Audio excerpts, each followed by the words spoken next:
Ipahimangnuan ang mga motorista sa posibleng pagbugat sa dagat sa trapiko sa Buhangin Underpass sa Davao City sa mga mosunod na adlaw tungod sa mga repair sa mga lugar. Ani ang report. Nagmuntar na og mga traffic advisory ang DPWH-11 ug Davao City Transport and Traffic Management Office nga sugod karong Biyernes, Setyembre 24, dili magihan ang katunga nga bahin sa Buhangin Underpass. Sumala pa nga adunay pagkahimuon nga pagkalot ug pag-repair sa drainage sa maong area.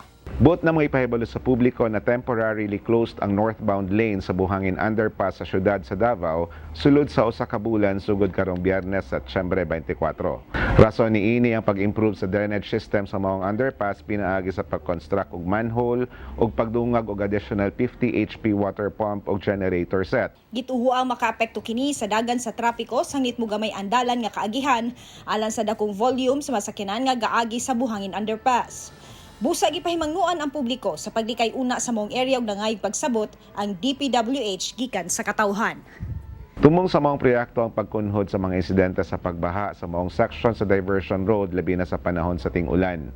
Doon na kini total budget na 9.6 million pesos na atong ginalauman na mahuman sa ikaduhang semana sa Disyembre karong tuiga.